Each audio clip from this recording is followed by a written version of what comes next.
So some of the folks who were on the schedule haven't arrived yet, or they're not in the hall now, but I think Quest from Dillard College in New Orleans, and then Greg Dunkel, Workers' World Party correspondent, who does a lot of focus on Haiti.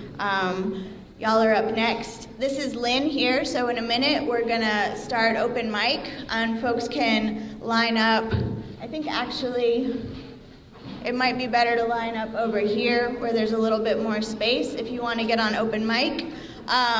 John Parker and I, we're gonna practice revolutionary affirmative action. We want to make sure we hear from voices of young people, people of color, queer and trans folks, and people who haven't been heard from before.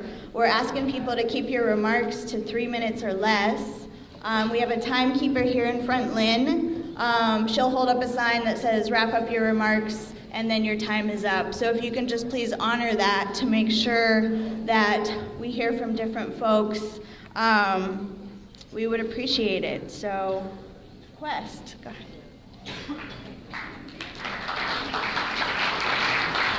Good afternoon, brothers, sisters, comrades, and friends. I've been introduced as a student at Dillard University. I'm actually not a student. Dillard University is a historically black college in New Orleans, Louisiana. And it must be 2 weeks ago now, David Duke, infamous Ku Klux Klan grand wizard, fascist, shitface, was invited to New Orleans, a majority black city, to participate in a senatorial debate because he has enough of a following in Louisiana, which is something we should take note of to run a senatorial debate. A senatorial campaign. So he was invited to this debate, but the students at Dillard University were not silent, and the people of New Orleans were not silent. They came on the university, they marched around the building that Duke was inside, chanting, "No Duke, no KKK, no fascist USA." We tried to get into the building to disrupt Duke, to throw him out of New Orleans. He's not welcome there. We made that perfectly clear, but the Duke University campus police force prevented us from getting into the building. We were able to open the back door. We held the door open for a while. There was a huge scuffle. They started to spray mace at us, beat students with batons, shove, kick, slap, punch students at Dillard University, black students.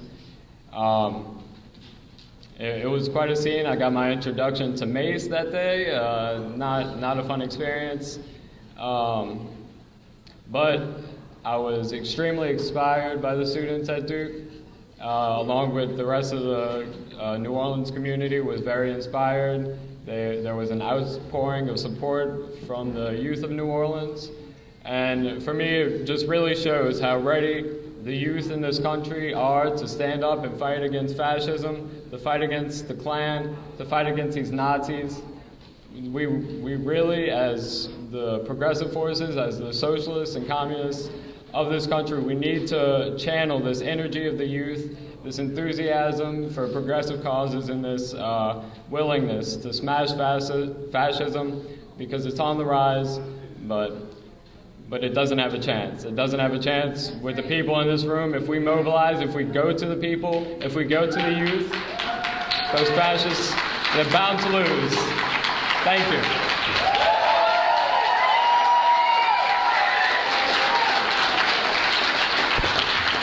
And now we'd like to bring up Susan Abuhawa, a Palestinian state, Palestine solidarity activist and a great author as well.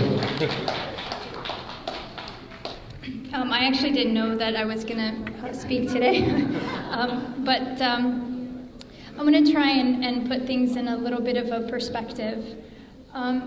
We have, with the election of Donald Trump, a petty billionaire, racist, misogynist, we have 4 unpredictable years ahead of us. I come from a part of the world that has been utterly decimated It's a part of the world with thousands of years of history, of thought, of culture, of civilization, faith, that will never be the same. Our societies, from Iraq to Syria to Palestine to Libya, have been utterly decimated, upended, and it will be at least several generations before they can recover to any amount of normalcy, to any amount of stability, economic, political, and social stability. Giving that perspective, when I went to the polls, I voted for Jill Stein, knowing that if Hillary Clinton didn't win, it would be Donald Trump. And I'm actually glad that Hillary did not win.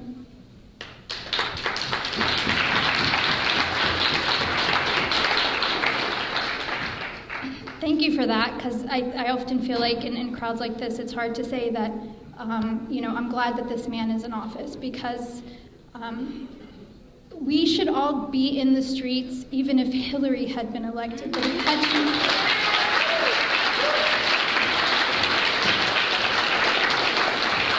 But the truth is that we wouldn't be if she had been elected, and that's what gives me hope.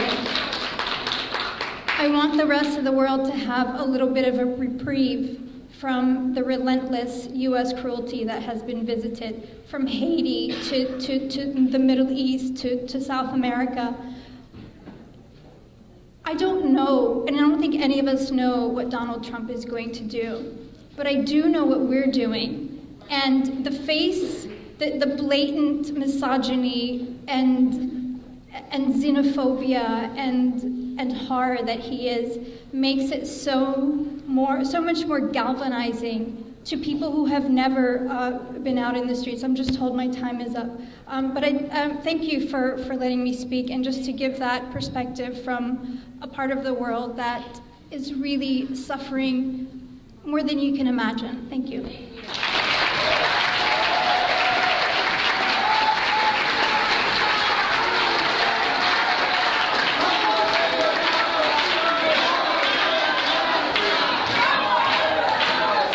Palestine will be free from the river to the sea. Palestine will be free from the river to the sea. Palestine will be free from the river to the sea. Palestine will be free.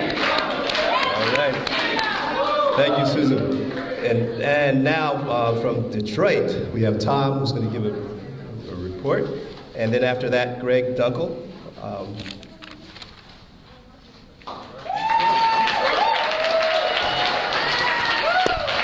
Hi, everybody. It's truly a pleasure to be here. I haven't been to the last two conferences. I'm really pleased to see all the comrades that I've made over the close to 5 years, as well as all of the new faces that I've never seen before. And please give a shout out to the many Detroit comrades who came. I think we have 23, 24. And what's amazing about that is I came on a bus with 14 people, and I think I was the second oldest one on there. I'm an elder on that bus, so that's amazing. It's really amazing. So I want to talk about Detroit and why it is ready for a revolution. Over the last several years, we've seen rebellions from Ferguson to Baltimore, and I promise you that when the rebellion does come to Detroit, which it will be, it's such an incredible powder keg that's ready to blow at any moment. Detroit, in many ways, it's the guinea pig for the ruling class in the United States. What they try in Detroit, they export elsewhere, whether it be deindustrialization, segregation, and mass impoverishment. In Detroit, it is so, it's clear. Anybody who's ever been to the city, can you please raise your hand? Okay, so you've seen it. You've seen what the ruling class has done to what once was the working class Paris of the United States, a city built on the union movement, built on the Black liberation movement. The struggle was once immensely powerful in the city, and now it's been just pulverized over the last several decades. But as Mao said, where there is oppression, there is resistance. And even just the two full vans that we brought with us, is an indicator of the pendulum swinging in a positive direction towards struggle, I guess. So, I mean, like for me, I came to revolutionary politics out of my own situation. I was raised by a single mother in the city. My stepdad, he makes $11.50 in a factory, feeding 3 kids. My grandfather, my mother, who has health issues and can't work. Yeah, my time's almost up. I'm sorry, more introduction than anything else I gave. But all I want to say is that when they beat us down, we always stand up, and it is better to die on your feet than live on your knees. All right, thank you.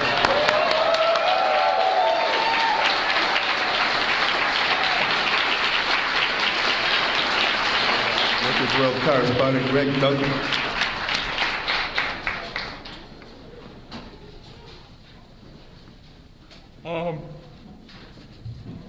For the past 30 years or so, I've reported on what is happening in Haiti, trying to build in this country solidarity with Haiti by explaining its histories, its struggles, and the various and intricate interconnections between the United States and Haiti.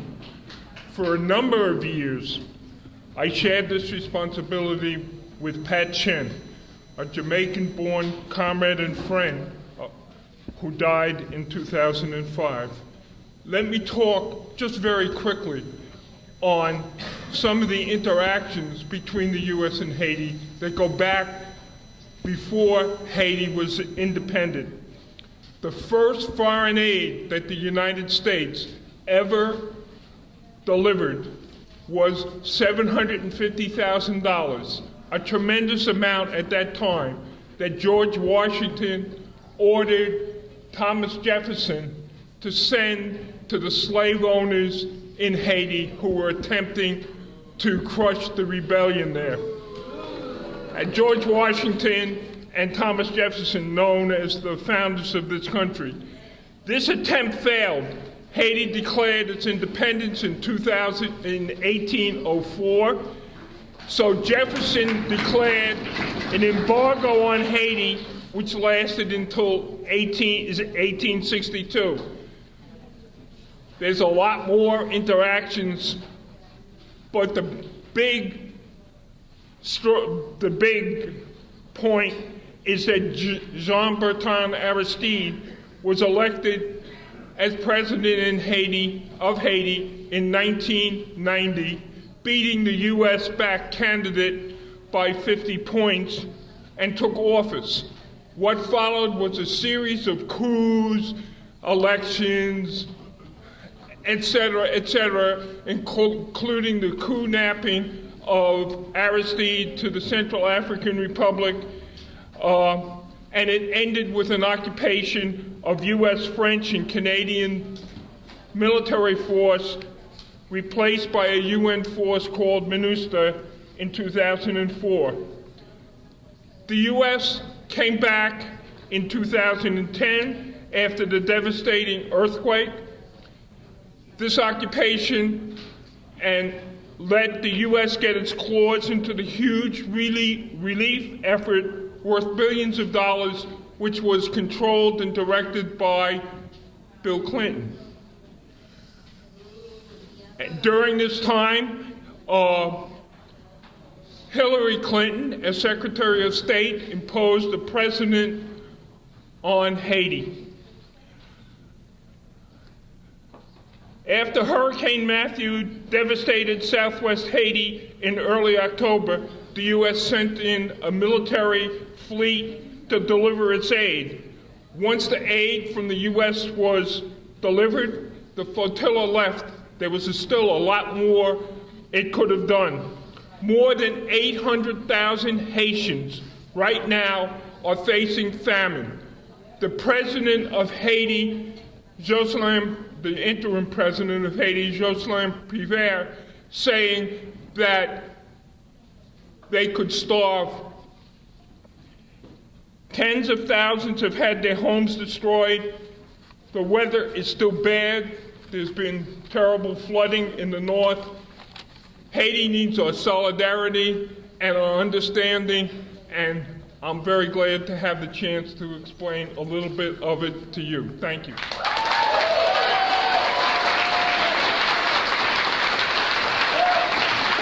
You know, I just realized that if you spell Utah backwards, it's hate you. I guess my subconscious realized that now, because now I guess it refers to Trump and capitalism, and Joanna from Utah is going to talk about that.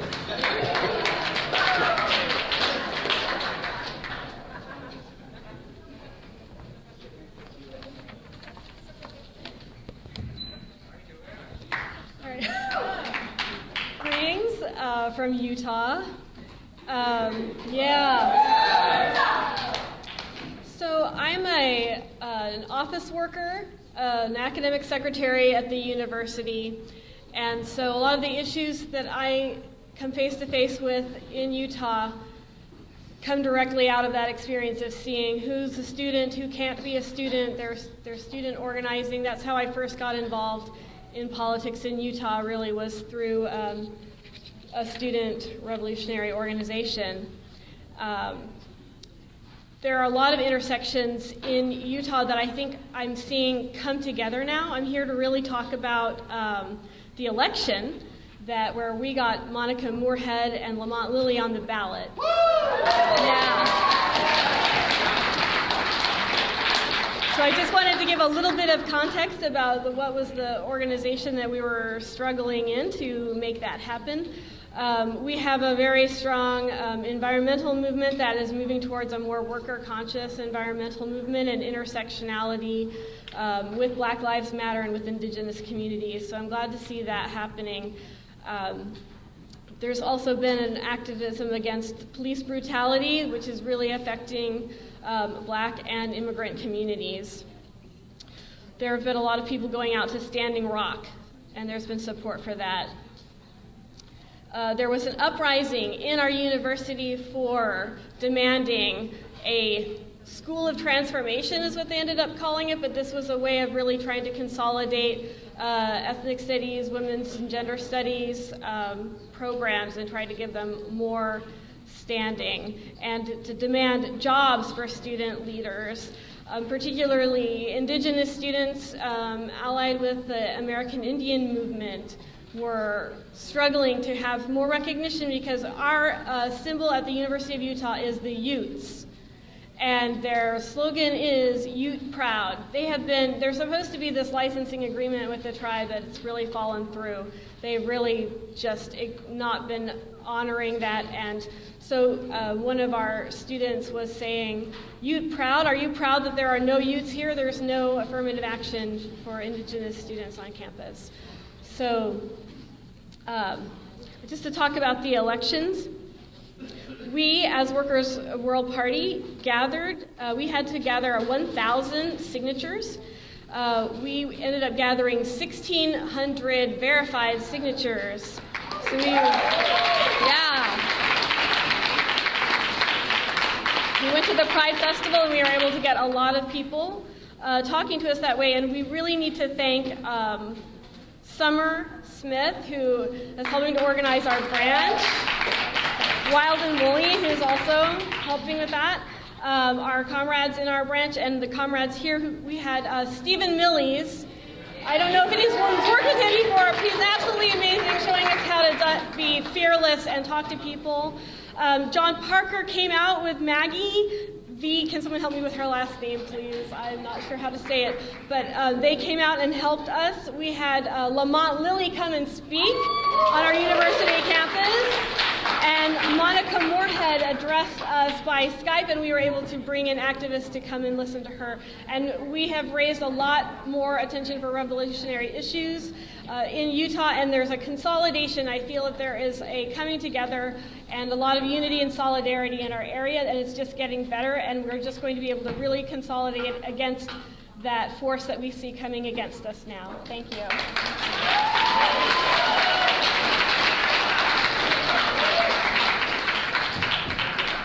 Thank you, Joanna. That one hits home because I was born in Utah.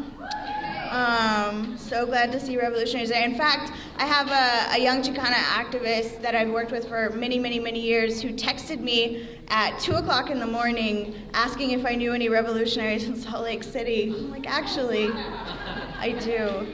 I wanted to call up Comrade Brian Pfeiffer to give a report on the petitioning in Wisconsin, and then after him, Comrade Lee from Baltimore.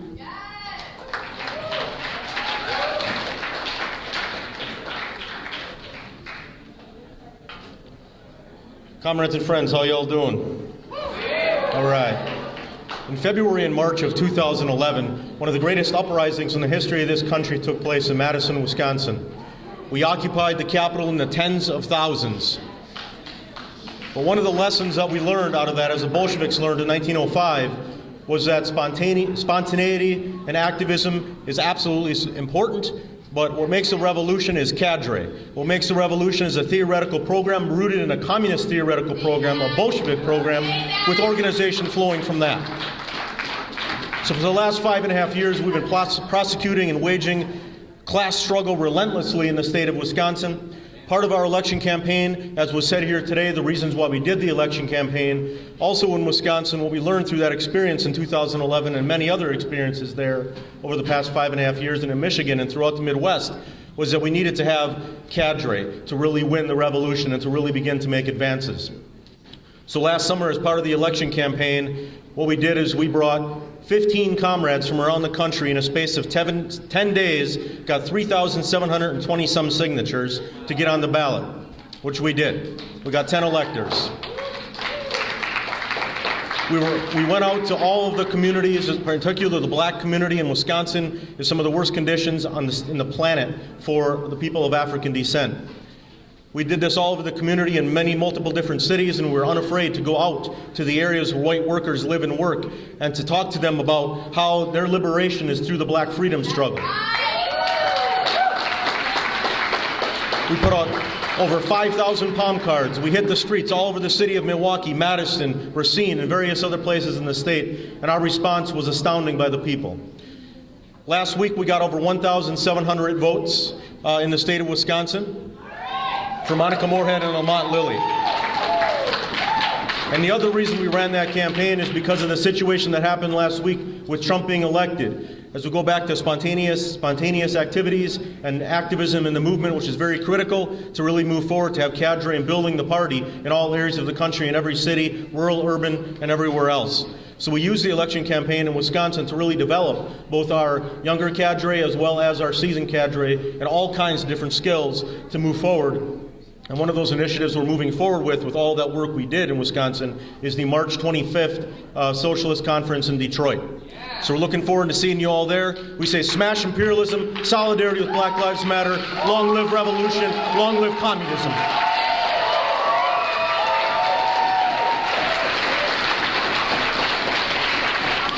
And from Baltimore, we're going to hear from Lee.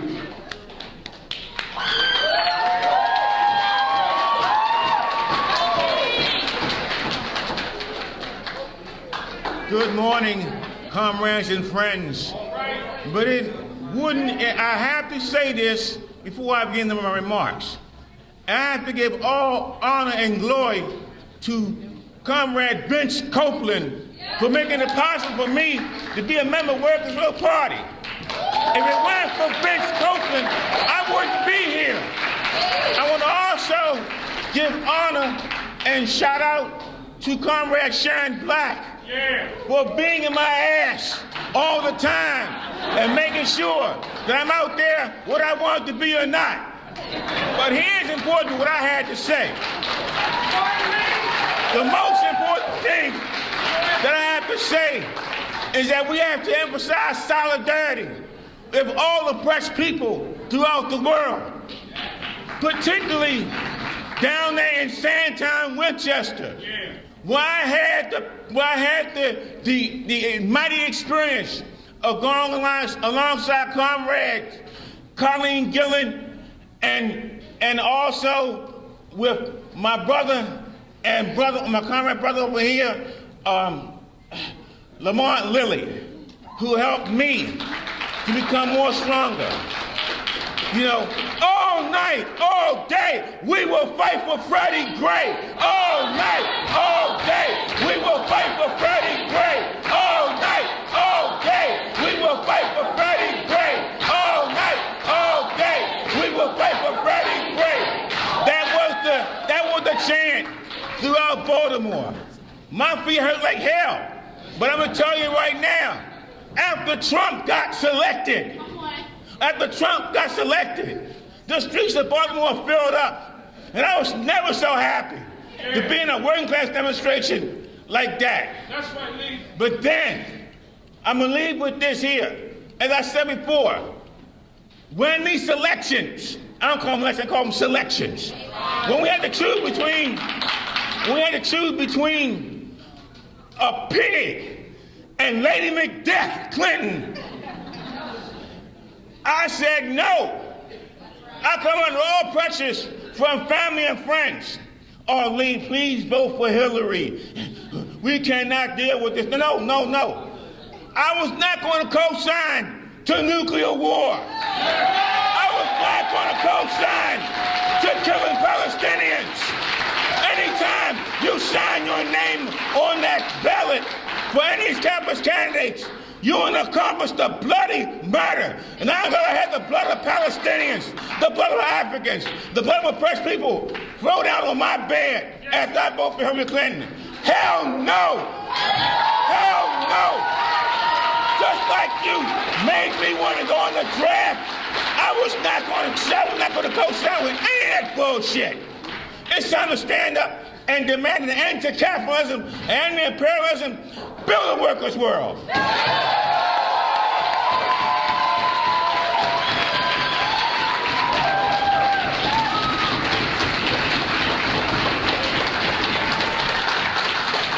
Hey, thank you, Lee. And I was supposed to mention it, but I forgot to mention. It's very important, though. If you like the fact that we had these campaigns, and we want to continue this kind of work as well, we need to help pay for the great expenses for all of those campaigns, and you can do that by going checks to Workers' World Party 2016 Campaign Committee, or by credit on campaign website. So checks to Workers' World Party 2016 Campaign Committee, or just go to the website and do it there. Okay, and now, very honored to have, this is a surprise, we didn't know. Well, one of the things people often said, why don't you vote for Hillary Clinton? Well, we know what Hillary Clinton did, and Hillary Clinton helped the murder of many of our sisters and brothers overseas. And we have one of those folks, victims of those murders, Margarita Murillo. She was a peasant leader of Honduras and a founder of the Communist Party of Honduras. She was murdered in 2014, and all of her children were exiled here today. One of her daughter, Kinia Murillo, is going to speak right now. She's here.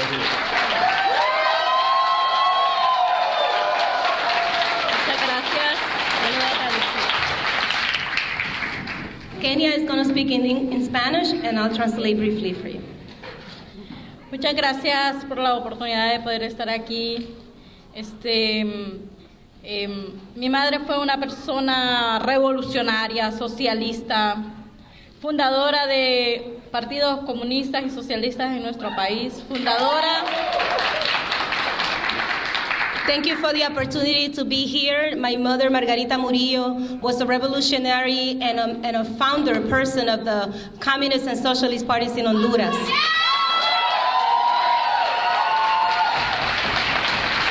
Fundadora del Frente Nacional de Resistencia Popular después del golpe de Estado, fundadora del Partido Libre.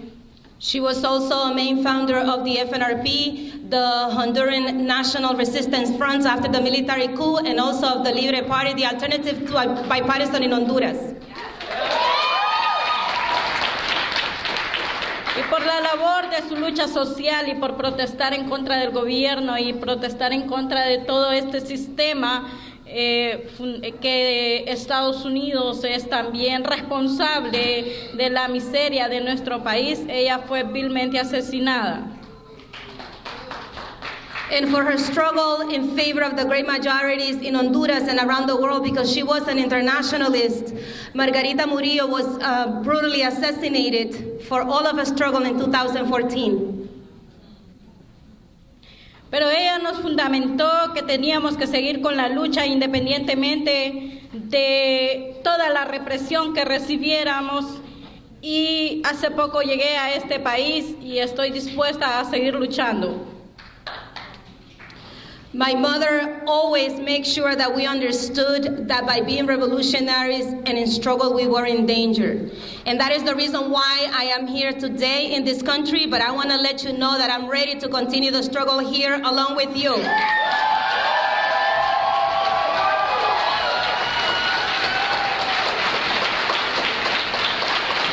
Y vamos a seguir unificando los inmigrantes para tener los mismos derechos aquí en este país, porque creemos que para la humanidad no tienen que haber fronteras.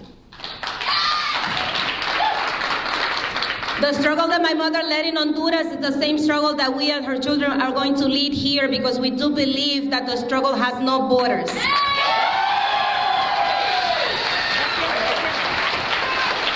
Muchas gracias y esperamos que todas las comunidades nos unamos para seguir adelante en esta lucha. Thank you very much, and the way I see it here, that everybody is united. We hope that all communities around the United States and the world will come together to fight for workers' world and the rights of all human beings.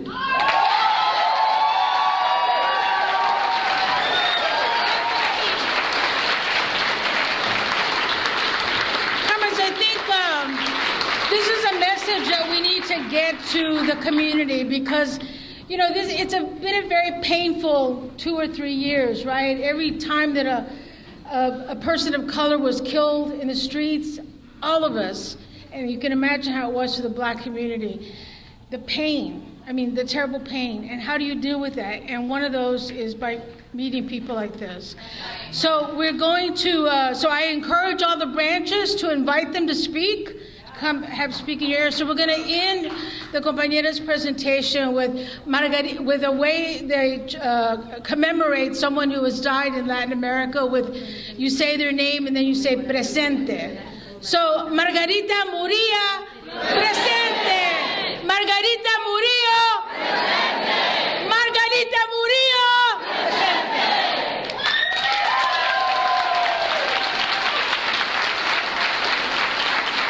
Thank you.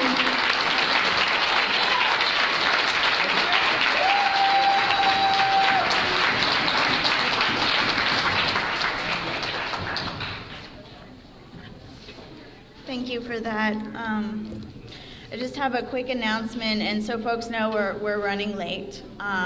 So I think what we're gonna do is, if you've signed up on this sheet, we're gonna try and take you, if folks can try and get your comments down to just a couple minutes, that would be helpful so that we can get through everything, and we'll give directions about what we're doing in terms of lunch and the breakouts next. Tonight there is going to be a program that starts here in the hall at 7:30. We're going to end it early at 9 o'clock so that if folks do want to go down to the demonstration, then they can. I highly encourage you to get your logistics and transportation sorted out before you do that. Know who you're driving with. Get on like a signal thread or a text thread to make sure you don't get left behind, because getting back to the hotel can be very expensive if you've missed your ride. Also, if you're not going to the demo tonight, there is a concert, a free concert, Pam Parker. It is Songs of Struggle, Peace, Justice, and Unionism. It's at the People's Voice Cafe on 40 East 35th Street in New York City. So we're going to go ahead and, in this order, call up Jordan from Detroit, Ava from Philly, Comrade from Brooklyn, and Erica. Actually, we'll have Devin from Birmingham, Pensacola, and then Erica. Okay, so Jordan.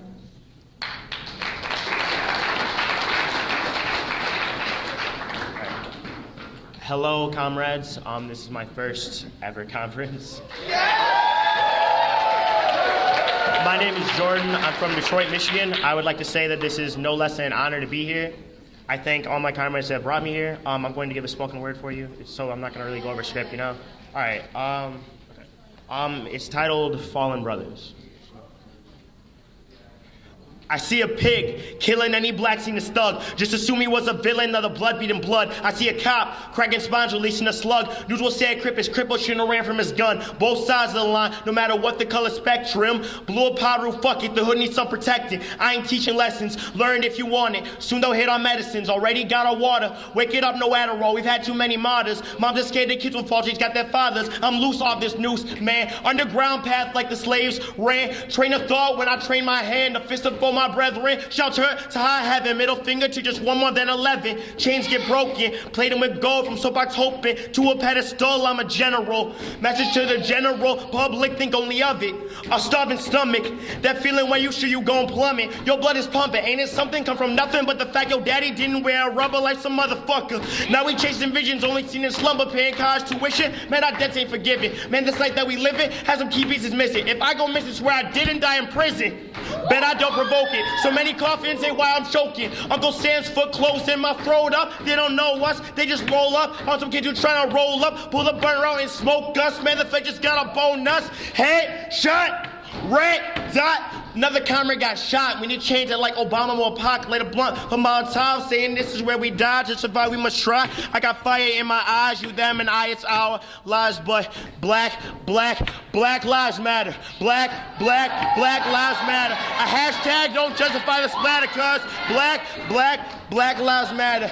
Endangered in the nation, death and mass incarceration. We are not ready to survive. Revolution won't be televised on phone screens. We catch the crooked law schemes. I'm done asking. My practice is a lot more than new dances. Hatred from the masses is the newest fashion. Blood in the streets is my nation's attraction. Get the clapping, we'll start comps on the tube. Man, I'm not in the mood. You can have my thoughts, I don't need any food. The starving other artists ain't repressed easy. The battles we have started, they don't need a treaty. Diplomats or chicken scratch to wonder we ain't free. The energy from my energy says hustle if you need. Tell me I can be anything. Kill me if I believe. Decease me if I cease to grow at 9 to 5. By funeral normality rattles me. Treason is the reason JJ can catch the guillotine. Shout the lights, humanize the American dream. Let all my fallen brothers sing. Let all my fallen sisters sing.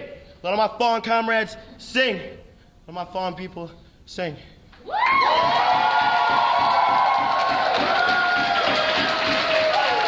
I do one chant?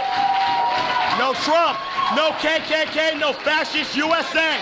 No Trump, no KKK, no fascist USA. No Trump, no KKK, no fascist USA. Thank you. Test. Yeah, you got me. Oh, yeah.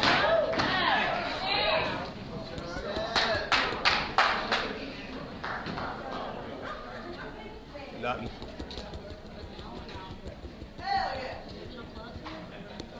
Let's see. All right, while we're working on the sound, Test. Could Ava